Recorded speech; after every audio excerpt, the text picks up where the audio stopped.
Pessoal, acabou de sair do forno uma pesquisa Datafolha que mostra Pablo Marçal com 21% das intenções de votos, um crescimento claro, empatando com Boulos, que está ligeiramente, numericamente à frente, apesar do empate técnico, que tem 23%, e Nunes também embolado ali com 19%. Mas o grande fato é esse crescimento aí do Pablo Marçal em meio a uma guerra aberta com Jair Bolsonaro. O coach chegou a pedir o dinheiro que ele depositou na campanha de Bolsonaro, tá aí, ó, essa guerrinha aí entre os dois, pediu de volta o dinheiro doado para Bolsonaro.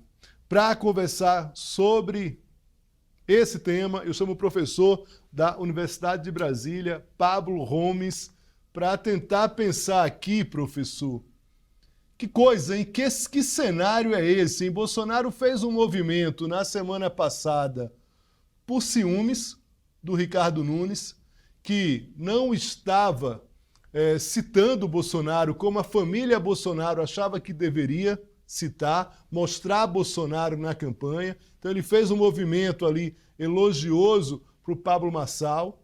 Depois viu que o Pablo Marçal estava avançando sobre os próprios eleitores bolsonaristas e acabou recuando. Entrou agora numa guerra aberta nas redes sociais, é essa a palavra. Tem claramente ali uma disputa tensa entre os Bolsonaros e aí também o próprio Carlos Bolsonaro, o próprio Eduardo Bolsonaro, né?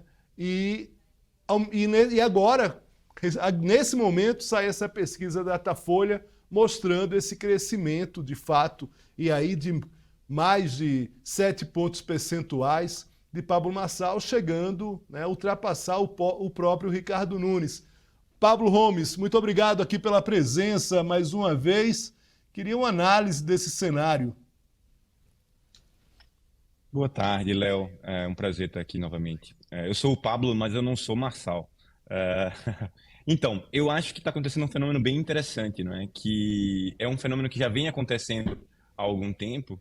Me parece que o Jair Bolsonaro tem esse dilema já desde o mandato, né? Que é se posicionar como um candidato radical, antissistema, que é contra o establishment, mas ao mesmo tempo a necessidade de negociar com o establishment, com o centrão, com o sistema político tradicional, porque o sistema político tradicional ainda tem muito poder. E ele, desde o mandato, né, quando ele trouxe o Centrão, ele não trouxe o Centrão, ele colocou o Centrão no centro do governo, né, o Ciro Nogueira, colocou ministros importantes, os ministros mais importantes do governo dele passaram a ser do Centrão. Ele passou a jogar um jogo duplo, né, que é fazer sinalizações para o centro, para o Centrão, para a direita tradicional, para usar a estrutura desse setor político e, ao mesmo tempo, manter o eleitorado radicalizado. Da campanha, o que me parece é que ele fez isso. Ele se aliou ao Nunes, porque era o que era necessário para o partido, para o PL e o Centrão, do qual ele necessita, inclusive, porque ele reivindica uma anistia no Congresso, e, ao mesmo tempo, flertou com o radicalismo extremista do Pablo Marçal, mas isso parece ter alimentado uma dinâmica na qual o eleitorado mais radicalizado de direita está migrando para o Pablo Marçal. E aí ele está criando um problema para o seu próprio candidato. E aqui, claro, há um risco, né? Porque o Pablo Marçal tem um perfil mais oportunista e de mais radicalização, que concorre diretamente com o estilo Bolsonaro frente a esse eleitorado mais simpático ao discurso radical, extremista, antissistêmico. Eu diria que, assim, para finalizar, eu diria que o problema aqui é que, na verdade, o custo de ser radical, extremista e lacrador é baixo. Né? Você pode. Quem tem uma boa base nas redes sociais pode jogar esse jogo de forma muito barata. A barreira de entrada é baixa. E Bolsonaro está dando espaço para alguém que pode jogar esse jogo como ele joga e concorrendo com o eleitorado do qual ele precisa, né, para manter a sua mobilização. Vai ser interessante a gente ver como é que isso vai se desenrolar no próximo mês. Muito bem. Pablo Homes, eu vou chamar aqui Afonso Benites, que tem os dados da pesquisa Datafolha, que acabou de sair. Afonso Benites, editor executivo aqui do SBT News. Afonso, o que é que você nos conta de detalhes em relação a essa pesquisa aqui, para que a gente, a partir da pesquisa e da própria análise do professor Pablo Homes, a gente continue aqui essa conversa sobre esse tema? Léo, boa tarde, professor Pablo. Satisfação estar com vocês aqui nesta quinta-feira. Então, Léo, o que chamou a atenção aqui? Temos uma pesquisa que mostra que há um empate triplo e com Pablo Marçal crescendo 7 pontos percentuais entre o último levantamento da Datafolha e esse. Com esse crescimento, ele passou aí numericamente o Ricardo Nunes e ele está na vice-liderança aí atrás de Boulos. Aos números. Boulos do PSOL tem 23, Marçal do PRTB tem 21, Ricardo Nunes do MDB, o atual prefeito candidato à reeleição, tem 19%. Como a margem de erro é de 3 pontos percentuais, eles estão, então, empatados ali, né? Lembrando que eles podem subir 3, descer 3, então há esse empate por conta desses números. Também me chamou a atenção aqui que tanto Boulos quanto Marçal estão entre os mais rejeitados aí pelo eleitorado de São Paulo, ao lado do apresentador José Luiz da Atena, do PSDB. Eu trago aqui esses números apenas para a gente retomar o debate e você seguir aí com o professor Pablo e, na sequência, se me permitir, fazer uma pergunta ao professor também. Imagine, vamos lá, o debate aqui está aberto. Pablo Homes, professor, cientista político da Universidade de Brasília. Pablo, esse número desse empate técnico entre esses três nessa pesquisa me surpreende pelo seguinte, porque mostra uma força de dois candidatos. Por mais que o Ricardo Nunes ele possa ter perdido tração, e ele parece que está... Os números mostram essa perda de tração. O que me chama a atenção são dois nomes de um grupo à direita, ou de uma direita mais radicalizada, com tanta intenção de voto. Porque quando se imagina um cenário de uma disputa nesses termos, se imaginava, ou pelo menos seria a primeira expectativa, de que Pablo Marçal poderia avançar muito mais sobre os números do Ricardo Nunes. E, na verdade, o que está acontecendo é que, se você somar Pablo Marçal, Ricardo Nunes, você vai ter um eleitorado, um percentual de eleitorado muito grande. E isso, na verdade... Próximo 40%. E aí a gente tem que pensar uma coisa, enfim, em meio um tom um tanto jocoso que eu fiz aqui antes de entrar no estúdio para essa conversa, eu disse, olha, o Boulos, nesse momento, por conta de um empate técnico, corre o risco de não estar no segundo turno. E uma eleição de São Paulo ter dois representantes da direita, um com apoio do Bolsonaro, o prefeito Ricardo Nunes, e o Pablo Marçal, o que vai dar uma confusão grande em relação ao próprio voto da esquerda. Você imaginava que esse cenário pudesse, nesse momento da pesquisa, claro que é uma pesquisa que a gente está falando hoje, nesse dia, os cenários eleitorais, eles mudam e vão mudar até as eleições, é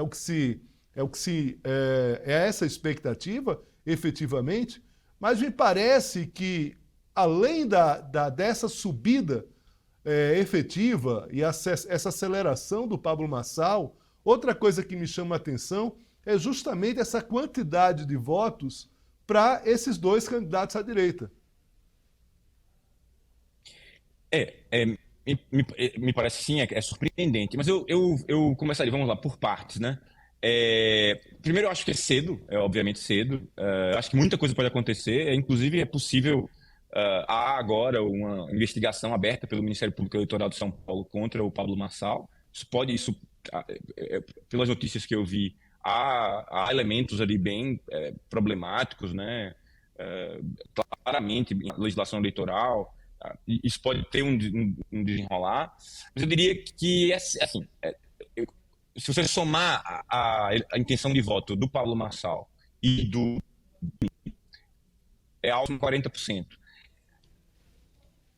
O que houve aqui é que houve a direita, não é? Houve uma concentração, não é? O Kim Kataguiri saiu do jogo. E o Pablo Marçal entrou, mas eu diria que, olha, se a gente olhar a eleição passada, a eleição presidencial em São Paulo, nós tivemos uma eleição na qual Lula venceu a eleição com 55% e Bolsonaro teve 45%. Ou seja, o eleitorado bolsonarista na cidade de São Paulo houve, há 2 anos atrás, uma eleição em que ele teve 45%. Então não seria surpreendente que ele tivesse algo em torno de 40% ou até mais, que haja, né, um eleitorado de 45%. Mas eu diria que eu não acho questão sim. O jogo está mais complicado, porque tanto o Datena como o Pablo Marçal dialogam com que é um setor do eleitorado que, nas eleições presidenciais, votaram em Lula e que é um setor de São Paulo que tradicionalmente vota no PT, que são as periferias, sobretudo da zona sul de São Paulo e setores da zona leste de São Paulo. E esse eleitorado, pelo que eu vi em outras pesquisas, eu já dei uma olhada nesses números, esse eleitorado não está realmente aderindo à candidatura do Boulos. Então, é um eleitorado com o qual o Datena dialoga muito bem e o Pablo Marçal tem surpreendido. Temos que esperar, porque é possível que durante a campanha, com uma presença maior do presidente e do próprio Partido dos Trabalhadores em São Paulo, a própria Marta Suplicy e a máquina do partido, é possível que Boulos consiga se recuperar nesses setores. Mas ainda realmente, a essa altura, né, a campanha diminuiu muito de tamanho, de tempo, né? De fato, eu acho que o Boulos de fato está em risco, já era para ele estar com um desempenho melhor nessas áreas da cidade e entre esse eleitorado C e D da capital paulista, que é o eleitorado que realmente elege o prefeito e no qual o Lula tem um bom desempenho. E o tendo o desempenho, digamos assim, compatível que tem sido o eleitorado do PT e do Lula em São Paulo. E, de fato, o Datena e o Pablo Marçal estão dialogando mais com esse eleitorado do que o Boulos, né? Isso é um problema para o Boulos, e aí seria realmente surpreendente se nós tivéssemos 2 candidatos, um de extrema direita e a esquerda tivesse que votar no candidato de Bolsonaro. Seria muito irônico assim acontecer. Pablo Homes, a sua transmissão, o seu contato aqui com a gente está falhando um pouquinho. Eu vou para o Afonso dar mais detalhes à pesquisa Datafolha e a gente vai tentar reconectar o Pablo Homes, até para que o Afonso também faça a pergunta para o Pablo Homes. Afonso, detalha mais um pouco essa pesquisa para a gente, por favor. O que não me chamou atenção também aqui, Léo, foi a gente trouxe esse assunto aqui sobre Pablo Marçal na edição de ontem do Poder Expresso, quando eu tive aí a honra de te substituir aqui na apresentação do programa, Léo. O que chama atenção também é que essa decisão de boa parte dos candidatos não participarem do debate acabou ajudando o Pablo Marçal, né? Que os 2 primeiros debates ele se mostrou ali bastante agressivo e conseguiu crescer depois dos debates. Na semana passada, 3 candidatos ali, Boulos, Nunes e Datena, se negaram a participar de um terceiro debate com Pablo Marçal, Tabata Amaral e Marina Helena para discutir aí as propostas para São Paulo. E na ocasião, o Marçal ficou fazendo mais propaganda das suas redes sociais do que, de fato, falando das suas propostas para a capital paulista. Isso trouxe, então, algo positivo aí para ele, né? Essa subida dele em 7 pontos percentuais é uma subida que chama bastante atenção. Eu conversei aqui agora há pouco com o pessoal do PSDB, eles esperavam uma melhora aí no desempenho do José Luiz Datena, que lá no começo a gente questionava se ele desistiria ou não da candidatura, até o momento não desistiu, e eles esperavam então que ele tivesse um crescimento maior. Qual é a aposta dos grandes partidos nesse momento, Léo? É o início da propaganda eleitoral no rádio e na televisão. Com esse início, eles esperam poder desconstruir o discurso do Pablo Marçal. Por que eles querem desconstruir o discurso do Pablo Marçal? Porque hoje, o ex-coach, ou coach, não sei se dá para chamar ele um de outro, ele se diz ex-coach, né? Ele está dominando as redes sociais. Ele tem a prevalência, a predominância aí nas redes sociais. Basta ver, até voltando ao Poder Expresso de ontem, Aí, quando eu pedi para as pessoas fazerem comentários aqui na nossa caixa de diálogos, a maior parte dos comentários ali soltava o M do Pablo Marçal, falava que Goiás estava com o Pablo Marçal, lembrando que ele é candidato a prefeito de São Paulo. Então ele tem esse discurso aí muito espalhado, muito bem espalhado pelas redes sociais, e a tentativa dos maiores partidos, o PSTB, o próprio Nunes, que vai ter o maior tempo de TV, Nunes, que é do MDB, eles vão tentar desconstruir o discurso de Pablo Marçal durante propaganda de rádio e TV. Vamos ver qual que vai ser o impacto disso, Léo. A gente aí tem que tentar filtrar isso de uma maneira bem feita para ver se conseguem ou não, né? Afonso, comentários aqui, a audiência hoje de fato está muito atenta aqui a esse tema, né? É um tema que a audiência se concentra.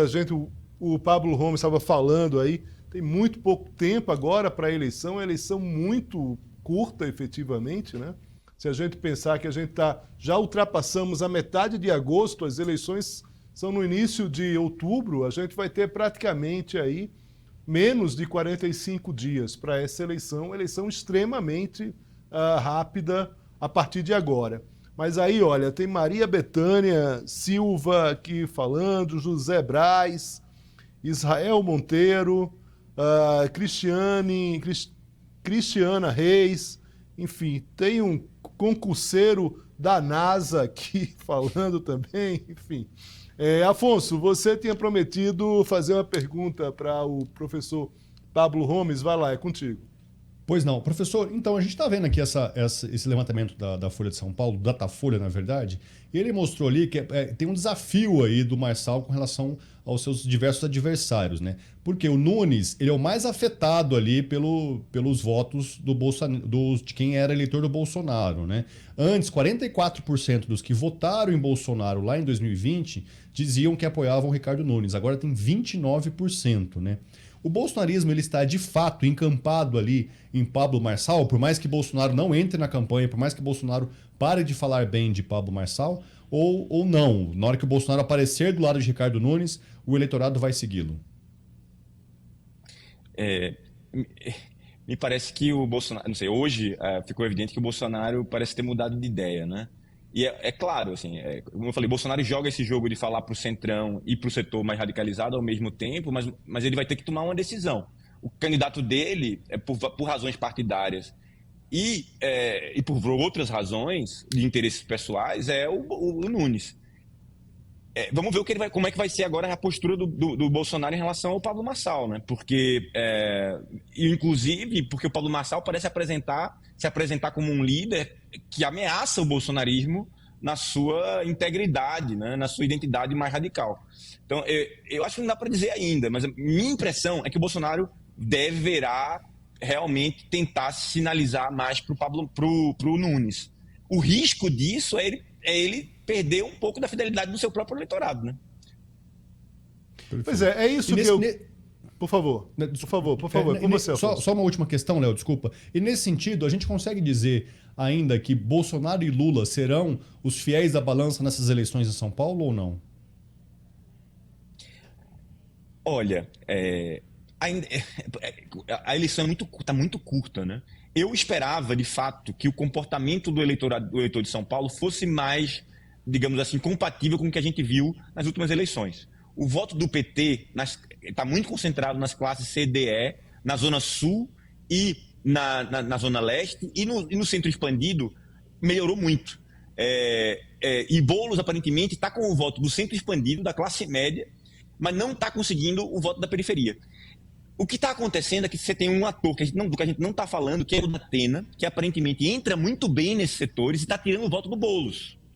Mas o Pablo Marçal consegue uma coisa que é impressionante, que consegue uma parte do voto bolsonarista e uma parte do voto lulista. Vamos ver se isso permanece. Eu acho que ainda é possível que isso se estabilize. É possível ainda que o Lula, entrando na TV, consiga recuperar uma parte desse eleitorado. Mas eu acho que é uma pergunta que a gente só vai saber daqui a 3 semanas. Daqui a 2, 3 semanas nós vamos ter um cenário mais claro. Não dá para responder ainda. Agora, de qualquer forma, professor Pablo Gomes, esse cenário para o Bolsonaro, que primeiro faz ali, quer dizer, Se o Bolsonaro tivesse... Bolsonaro, na realidade, blefou. É disso que se trata. A gente sabia que ele tinha blefado no momento do elogio para o Pablo Marçal. Foi isso que aconteceu. Na verdade, o Eduardo Bolsonaro esteve com a gente, né, Afonso, aqui no programa Perspectivas. No programa Perspectivas. Isso. E numa entrevista para a gente, disse exatamente disso. Olha, tem umas considerações aqui a fazer ao Pablo Marçal, mas o nosso candidato é o Ricardo Nunes. E muito claramente, naquele momento, se mostrava já que o Bolsonaro fez uma aproximação em relação ao Marçal para dar um recado para o Ricardo Nunes. Olha, se você não começar a me colocar na campanha, a dar visibilidade à minha figura na campanha, eu vou começar a elogiar Pablo Marçal. Em determinado momento, esse blefe do Bolsonaro, que se tratou de um blefe, ele faz o recuo e esse recuo não dá certo. A gente já tinha conversado também com o pessoal da Atlas Intel na terça. Conversamos ontem e conversamos na terça com os pesquisadores da Atlas Intel que diziam justamente isso, que mostravam que Bolsonaro tinha errado nesse movimento. Detalhe aqui, ó, a gente perguntou também para a nossa audiência, já dá para falar aqui um pouco já de voto, a gente já tem aqui mais de 700 votos, bem mais de 700 votos. A pergunta era, você acha que Bolsonaro errou ao elogiar Marçal e depois recuar? Sim, 75% de quem está nos assistindo aqui está dizendo que sim, Bolsonaro errou. Evidentemente que essa pergunta aqui, ela é uma pergunta que ela pode ter ali dois tipos de resposta, né? O cara que está achando que Bolsonaro errou porque ele acha que errou para Nunes, ou ele acha que de fato é um cara que está apoiando o Marçal e acha que Bolsonaro errou e agora ele vai ficar com o Marçal o tempo todo. Então, você tem dois tipos de, vamos dizer assim, de pessoas respondendo a essa pergunta. Ou o eleitor do próprio Ricardo Nunes, que está frustrado com esse elogio, esse movimento anterior do Bolsonaro, ou então o próprio eleitor do Fábio Marçal, neste momento, que diz, olha, ele errou, mas agora eu tô com Marçal e agora vamos ver, agora a gente vai para o jogo, para a disputa. Mas voltando para o meu raciocínio inicial, esse personagem, Jair Bolsonaro, que tem uma importância muito grande nessa campanha, corre o risco de sair menor do que entrou? Olha, Bolsonaro é sempre um personagem muito imprevisível, né?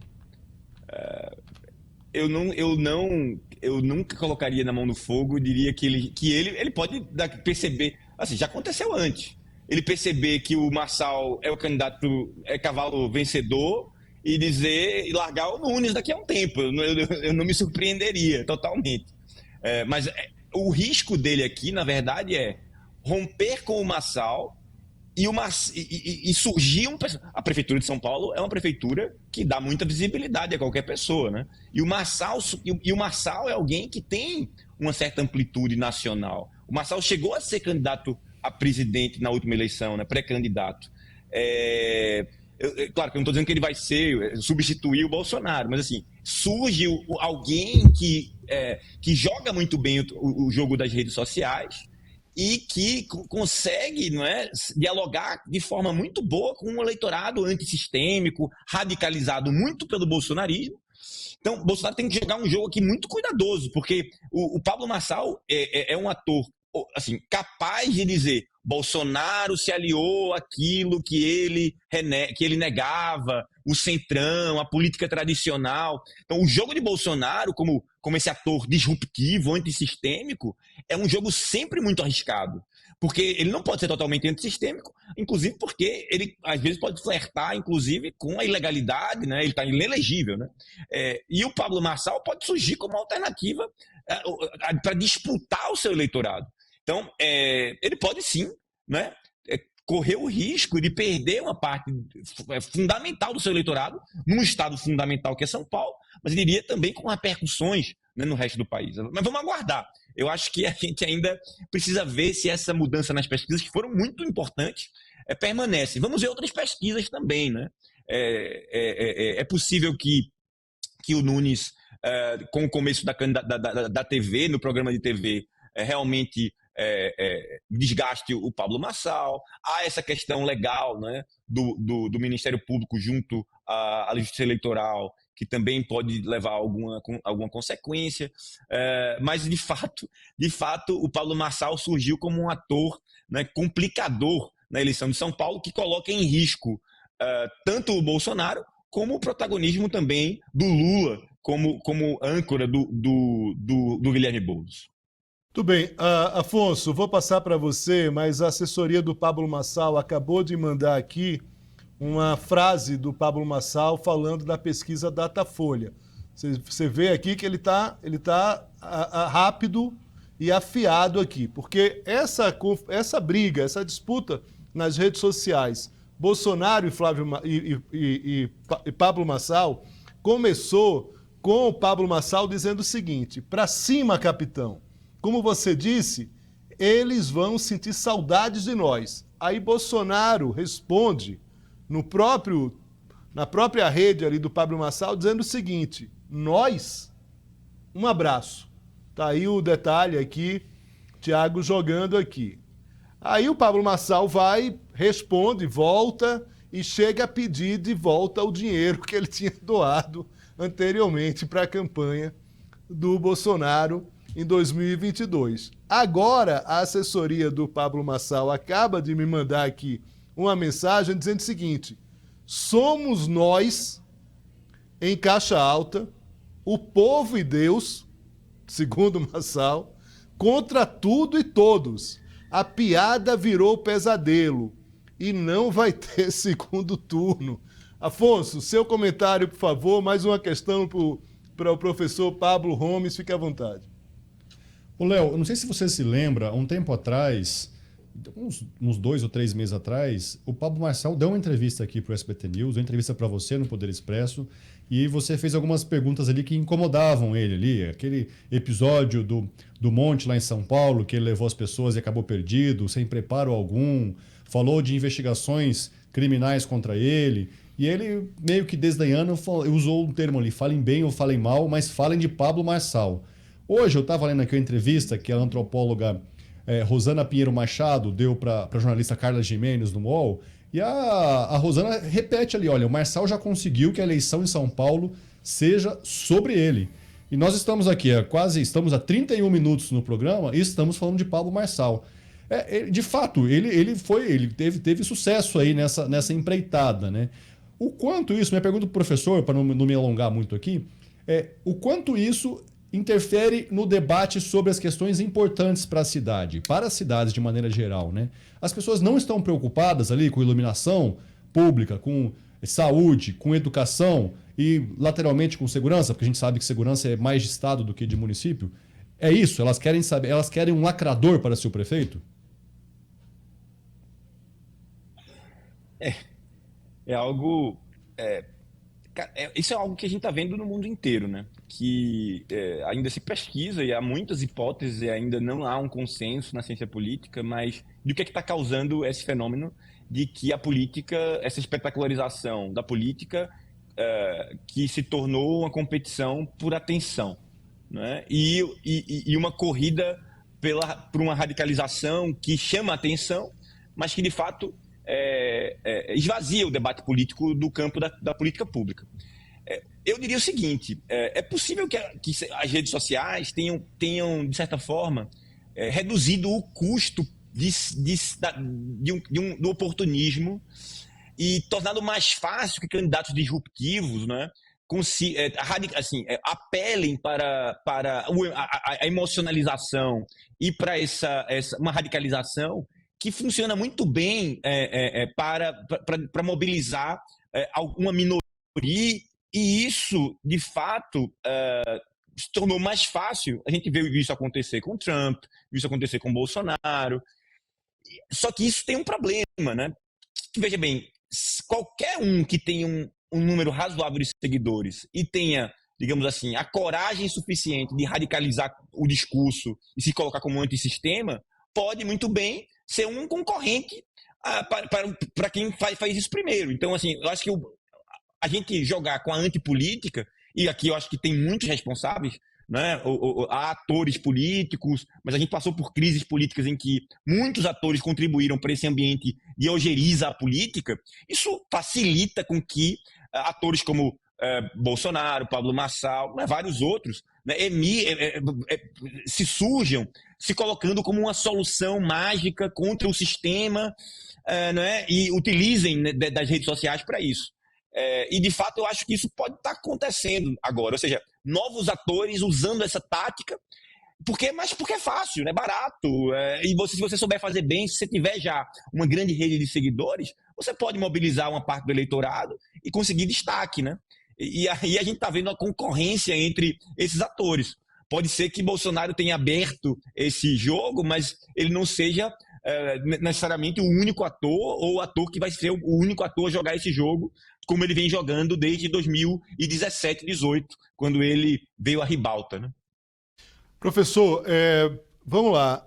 Pesquisa Datafolha também foi feita no Rio de Janeiro, em Belo Horizonte e no Recife. Belo Horizonte, aqui vou passar rapidamente, Tramonte lidera com 27%, tem 5 empatados no segundo lugar.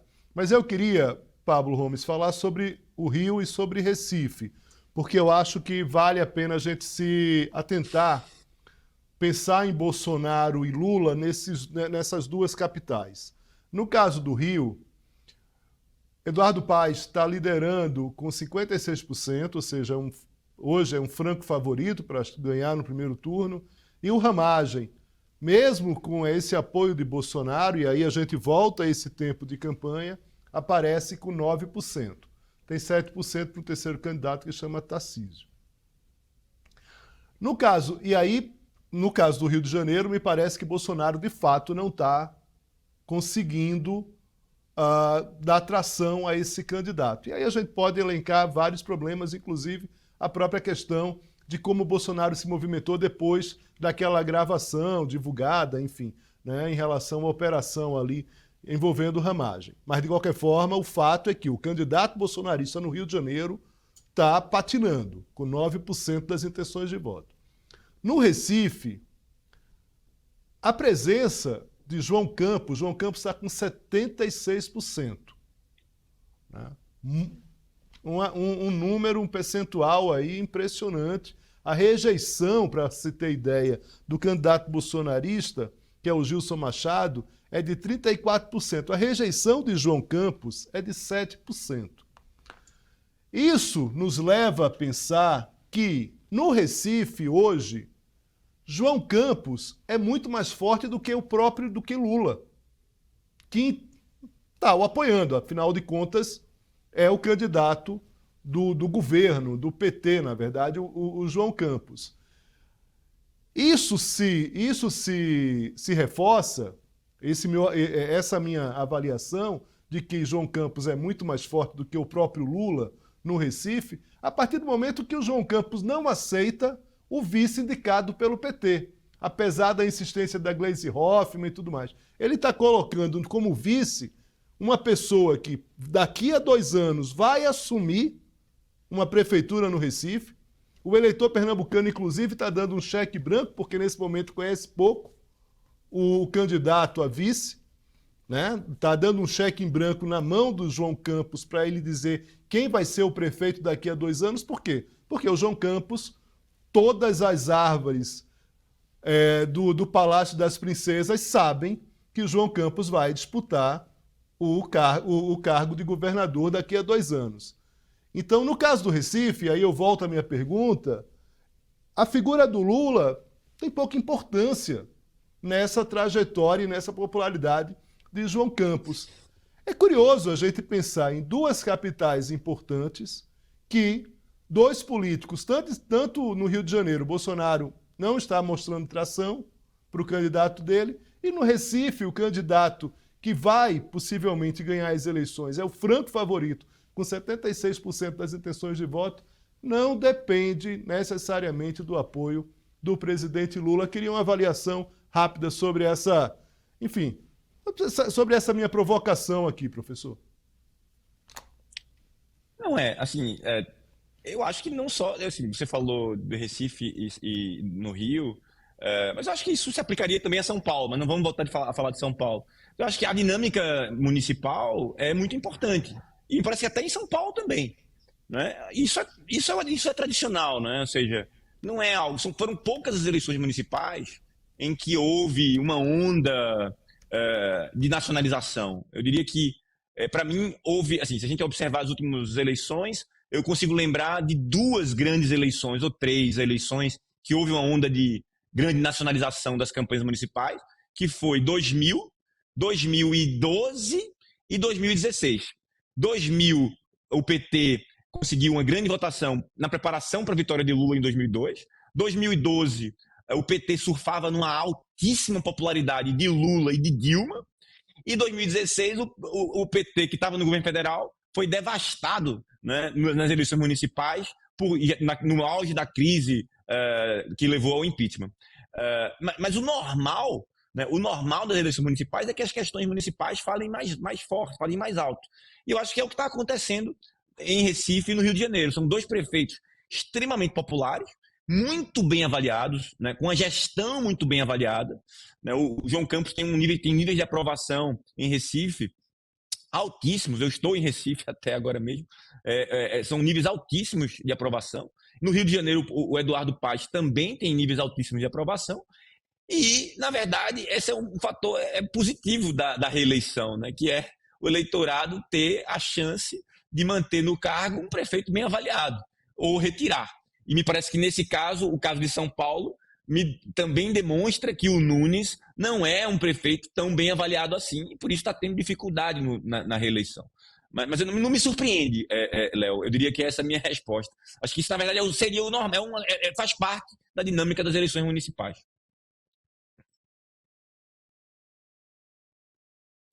Com você, por favor.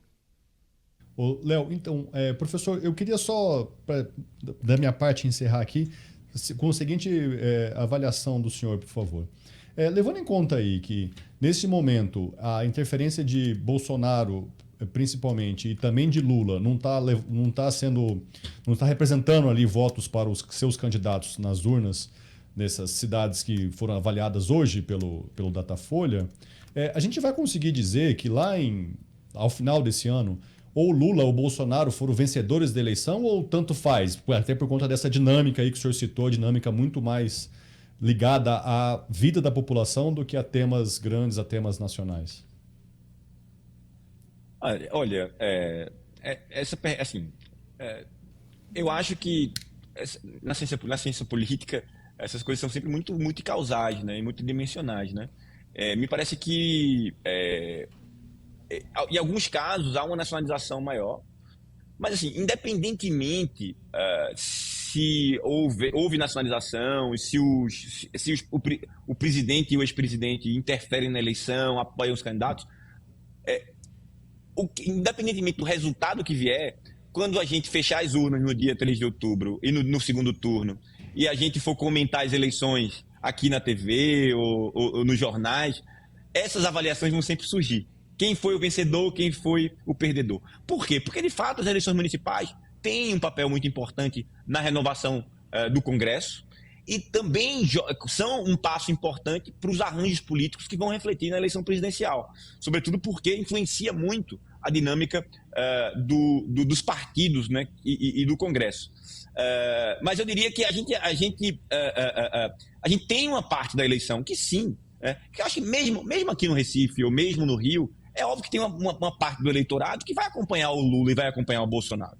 Me parece que em São Paulo também, uma parte do eleitorado que está com o Boulos, que está com o Nunes, mas isso não explica toda a eleição. Existe uma parte do eleitorado que vai olhar mais para o que está acontecendo na sua rua, para pavimentação, para o cuidado com a cidade, para a escola pública, e tem uma parte do eleitorado que é mais nacionalizado. Então, são vários fenômenos ao mesmo tempo, mas, de fato, politicamente, quando acabar a eleição, a gente vai fazer um balanço e aí vai ter sempre alguém clamando vitória, alguém tendo que explicar a derrota. E nesse jogo a gente vai sim, provavelmente, voltar a falar sobre a eleição presidencial. O sistema político é sempre assim, né? A gente termina a eleição, já começa a falar da outra e dizendo que o resultado aqui já vai interferir. Mas faz parte da democracia, isso é normal. A gente vai encontrar perdedores e vencedores e vai tentar comentar isso. Afonso Benítez, muito obrigado aqui pela presença, por me ajudar aqui no Poder Expresso hoje. Pablo Homes, cientista político, professor da UNB, tanto na ciência política quanto no direito. Muito obrigado aqui pela presença, Homes. Forte abraço, até a próxima. Boa estada no Recife. Diga à cidade que eu estou com saudade, por favor. Abraço, Léo. Abraço, Léo, Afonso. conte comigo. Prazer. Um abraço, professor. Até mais.